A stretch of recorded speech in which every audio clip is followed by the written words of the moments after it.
Hey guys, what is happening? AnimetalViking here, and welcome to the very first episode of Discography Rewind. Here on this series, I basically review a band's entire discography, studio albums only, not EPs or B-sides and other side projects, whatever. Just the particular band straight up their main albums that are officially listed in their discography. So yeah, basically I take a trip back in time and review all these albums.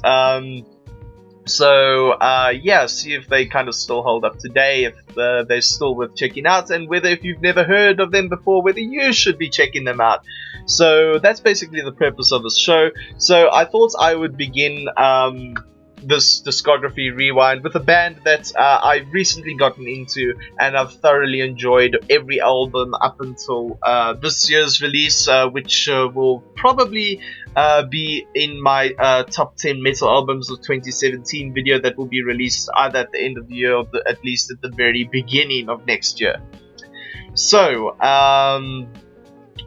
without further delay, let us do this. Okay, so today's album is the debut album of the Dutch symphonic black metal band Carach Angren. The album is titled Lammendam, and basically, as I said before, Carach Angren, they're a three-man Dutch symphonic black metal band. Their albums are all concept albums and are generally based on real Dutch ghost stories, or at least draw inspiration from some form of gothic horror stories in general. This particular album revolves around the legend of Lammendam, a tale where the ghost of a lady in white is said to haunt the woods near Lammendam by the ruins of an old castle. So basically there was once a castle which perished in a fire, which ultimately resulted in the death of such lady. She was murdered because she couldn't decide who her heart belonged to between two young men who fancied her, and now she seeks revenge and unleashes her wrath upon anyone who ventures too close or too deep in the woods. While most symphonic black metal bands generally try to imitate pioneer bands in the genre like Emperor, Dimmu Borgir, and Cradle of Filth, Carach Angren have created a totally different sound and style of songwriting that truly sets them apart from the rest of their peers. The album is heavily influenced by classical music, as is all of the albums in their discography. There are many piano pieces, violin pieces, and choral aspects that all flow together with the drumming, vocals, and guitars. Sergor's vocals are perfect for the narration-styled lyrics that the band writes. Apart from his shrieks, he adds moans, whispers, rasps, cackles, and wails to add to the atmosphere of not only the music but the story that the band is trying to tell as well. Also, the way he uses his vocals to punctuate the lyrics makes one think that a ghost-like character is actually narrating the story, which again adds to the atmosphere of the music and also complements Ardek's orchestration and Namtar's drumming. Normally, lyrics that are done in a narration style are very cheesy and can never be taken seriously. Ask anyone in the metal community. But Sergor is a master of having them sound like they were written by someone like Bram Stoker or H.P. Lovecraft. Some people might still find it cheesy, but I personally find the lyrics to be almost poetic in a way. The band take their work very seriously, obviously, and they always make sure to research the tales that they are trying to tell extensively before completing the lyrics and recording the songs. Plus, they always take care to capture the atmosphere of the story by writing each of the instrumental segments to match what is going on in the story as it progresses. Another thing that I love about this album is the two non-instrumental tracks. The first one is the intro, which starts with a man walking through the forest until he senses that a presence is nearby and is coming after him, and he starts to run frantically away. The second track, which takes place at more or less the beginning parts of the beginning of the middle parts of the album, has Sergo narrating the scene where the lady is murdered and burns in the fire. The eerie sound effects and Sergo's narration and lyricism only adds to the creepy atmosphere. And if you find yourself listening to the track on your own late at night during a storm, you would be shitting yourself. Hell, you'd be shitting yourself anytime when listening to it. You just get those, those goosebumps and the shivers up your spine the way it's done. Some people who are die-hard horror fans might find it a little cheesy, but for someone like me who actually isn't much of a horror fan, but maybe enjoys the odd scare from music or movies every once in a while, will definitely find this scary. So people who aren't die-hard horror fans might find this spooky and creepy enough for good old Halloween, but I think if someone's a die-hard horror fan and has seen everything and heard everything before, they'll probably find it kind of laughable, but whatever. I find it to be particularly great. I think it captures the mood and the atmosphere really well. Namtal's drumming is absolutely superb. He manages to keep time and never miss a beat, and the way the drumming blends itself well with the orchestral elements is also great. Again, Sergo's lyricism is great. I usually find narration styled lyrics in any kind of music to be very cheesy and laughable, but these are actually worthy of a world-renowned author, as I mentioned before. It should be noted that not all of their lyrics are in English. They usually rotate between Dutch, German, French, and several other languages. English takes up the bulk of the lyrics, but some songs have their moments with other languages.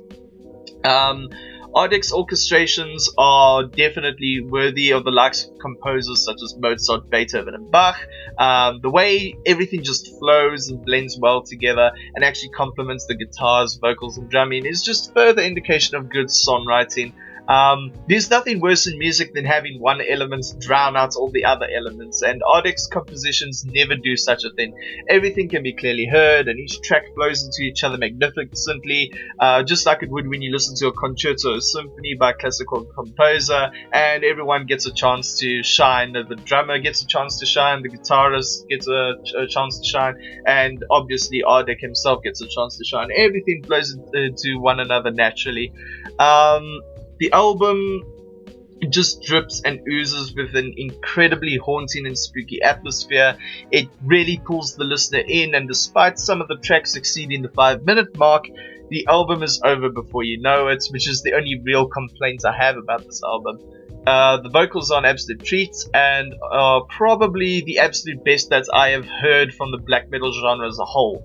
The orchestral elements are worthy of that of the greatest classical composers. The drumming is very diverse, on point, and complements both the orchestral elements and the guitars. The guitar work is fantastic, with memorable solos, haunting riffs, and heaviness.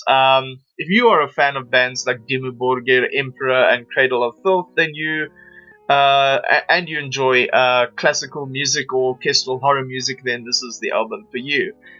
So that being said, I would have to rate this album overall an 8.5 out of 10. It is a strong debut release for a band, very interesting concept, and just overall the way that they are able to tell a story without having to rely on a series of music videos showing you everything, but rather leaving the listener leaving it up to the listener to be able to imagine and follow the story themselves and kind of put their own take on it visually in their minds, is something not a lot of bands manage to do, and Carach Angren are definitely one of those bands that are able to pull it off really well, I think. So this album was released in 2008, which is quite a while back already. So if you're looking for something different, and if you're looking to dip your toes into this particular subgenre of metal, then this is the band to start off with. And also if you're just looking for music to listen to on Halloween and to give yourself a little bit of a spook, then yeah, this is also great for that as well. So yeah, again, if you're looking for something different, definitely check this out. This is definitely an album worth revisiting, and if you're new to the scene and you've never heard of this band before, and but you are familiar with the subgenre, then definitely check this one out. This is definitely a fantastic place to start. So yeah, that concludes the first episode of Discography Rewind, guys. I do hope you enjoyed this.